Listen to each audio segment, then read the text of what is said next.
Son birkaç yılda organik yiyeceklerin türü ve sayısı hızla çoğaldı. Yükselen fiyatlara rağmen organik yiyecekler satın almak bir alternatif olmaktan çıkıp ahlaki ve sosyal bir sorumluluğa dönüşüyor gibi. Normal olarak organik yiyeceklerin daha sağlıklı, doğal ve etik olması beklenir. Peki biz organik derken tam olarak neyi kastediyoruz? İyi seyirler. Organik tanımı ile ilgili tüm dünyanın uzlaştığı bir fikir birliği yok. Her ülkenin kendine göre bir tanımlaması var. Genelde organik yiyecekler sentetik gübreler ya da böcek ilaçları olmadan yetiştirilirler. Bunlar yerine çiftçiler dönüşümlü ürün yetiştirme ve organik gübreler, bitki artığı, hayvan dışkısı gibi daha geleneksel yöntemler kullanmakta. Organik yiyecekler satın almak oldukça çevreci bir davranış gibi, fakat bu gerçekten daha faydalı bir yol mu? Yoksa diğer pahalı zengin adetlerinden biri mi? Ya da organik yiyecekler daha mı sağlıklı? Organik yetiştiricilikle ilgili bir görüşe göre yiyeceklerin doğal yetiştirilmeleri onları daha sağlıklı ve besleyici yapıyor. Aslında bazı araştırmalar organik yiyeceklerin daha fazla antioksidan içerdiğini keşfetti. Bitkiler antioksidanı ev yapımı böcek ilacı olarak üretiyorlar. Diğer bitkiler bir miktar insan desteği alırken organik bitkilerin daha fazla çaba gösterdiği görülüyor. Antioksidanların sağlığa bazı faydalarının olduğu düşünülüyor. Fakat henüz bilim insanları bu konuda genel bir karara varmış değil. Antioksidanların bize faydalı olup olmadıkları ya da nasıl faydalı oldukları hakkında herhangi bir fikrimiz yok. Belirli bir miktar için ne kadar ürün tüketeceğimizi dahi bilmiyoruz. Organik yiyeceklerin daha besleyici olmalarına gelirsek, aslında bulgular biraz karışık. Bazı araştırmalara göre organik yiyecekler C vitamini ve omega 3 yağlı asidi konsantrasyonunu az miktarda da olsa artırmakta. Fakat başka diğer araştırmalar da kayda değer bir değişiklik olmadığını söylüyor. Özetle karışık bulgular besin değerlerinde çok az bir değişim olduğunu gösteriyor gibi. Bu yüzden mevcut bilim açısından organik yiyeceklerin kayda değer bir fayda sağladığı görünmüyor gibi. Şu an için yapmamız gereken şey genel olarak faydalı olan sebze ve meyveler tüketmek. Ve birçoğumuz bunu yeterince yapmıyor. Sebze ve meyve tüketmek sağlığımız için onların nasıl üretildiklerinden daha önemli bir durumda. Organik yiyecekler daha mı doğal? İnsanlar organik yiyecekleri sadece fazladan vitamin almak için değil, aynı zamanda bazı toksit şeylerden kaçınmak için de tercih ediyor. Sentetik böcek ilaçları ve gübreler gibi. Aslında bazı araştırmalar organik ürünlerde daha az böcek ilacı olduğunu gösteriyor. Ama tam da bu noktada işler karışıyor. Az böcek ilacı olması hiç olmadığı anlamına gelmiyor. Böcek ilaçları organik ürünlerde en son başvurulacak şey olmasına rağmen yasaklanmış değiller. Birçok organik böcek ilacı, bitkisel yağlar, sıcak kül sabunu, sülfür ya da bakır sülfat gibi doğal toksinlerden oluşur. Fakat yine de sentetik katkılar içeriyorlar. Peki organik böcek ilaçlarıyla sentetik olanlar arasında fark var mı? Aslında çok fazla değil. Organik böcek ilaçları diğerlerine oranla daha güvenli değiller. Toksittir.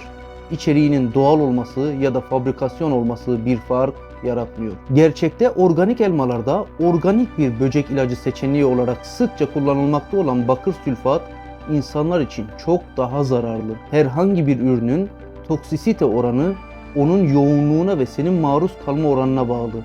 O ürünün doğal olup olmamasına değil. Böcek ilaçlarının uzun vadede sağlığımızı ne kadar etkileyeceği konusunda birkaç çalışma var. 2018 yılında Fransa'da yapılan bir çalışmada bazı kanser türlerindeki artışın hiç organik besin tüketmemekle ilişkisi olduğu görülmüştür.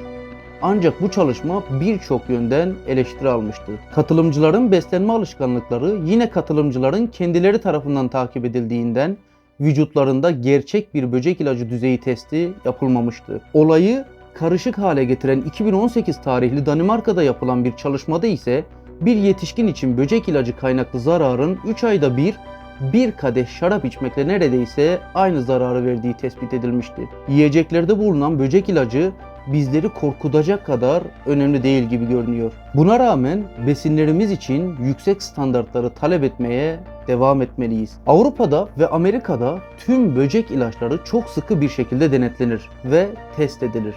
Her yıl binlerce besin örneği böcek ilaçları yüzünden elenir. Numunelerin büyük çoğunluğu ya hiç kalıntı içermez ya da belli bir kısmı tolerans seviyesindedir. Şimdilerde bakteri ve mantar bulaşması çok daha tehlikeli durumda gibi. Ve bu cephede risk hem organik hem de geleneksel besinler için aynı düzeyde. Peki organik besinler çevre için daha mı iyi? 2017'de bir meta analizde organik tarım detaylıca araştırılmış ve hem organik besinler hem de geleneksel besinler 700'ü aşkın üretim kaynağından analiz edilmiş ve sera gazı emisyonu, enerji tüketimi, alan ihtiyacı gibi kategorilerde karşılaştırılmıştır.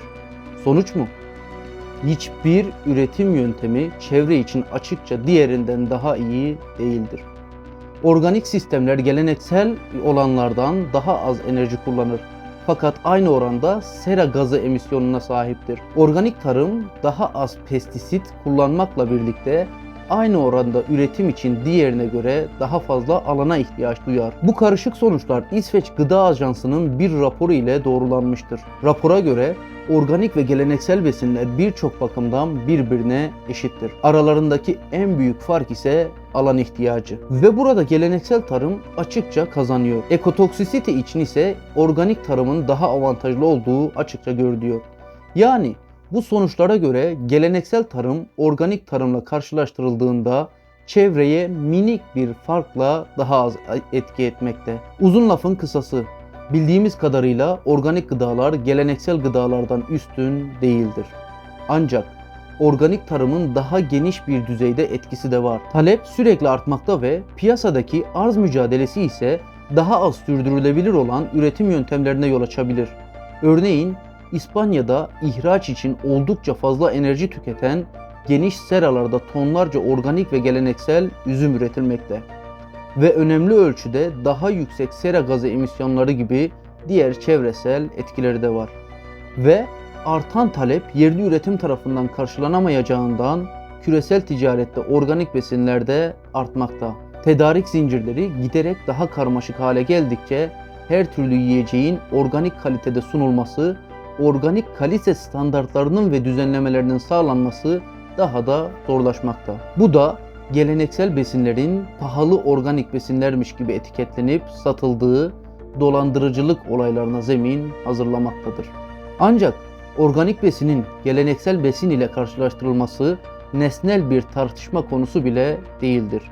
Organik sadece bir üretim yöntemi değildir. Birçokları için bir ideoloji biçimini almıştır. Organik besin almak onlar için doğru bir şey yapıyormuş hissi vermekte. İnsanlar çocuklarının sağlığı ve gezegenin iyiliği için doğru olanı yapmak istiyor. Fakat organik besinin iyi, geleneksel besinin kötü olduğu yönündeki içgüdümüz bizi en makul kararı verme yoluna sokabilir. Çözüm ise organik tarım ile geleneksel tarımı uzlaşmaz olarak görmeyi bırakmak olabilir.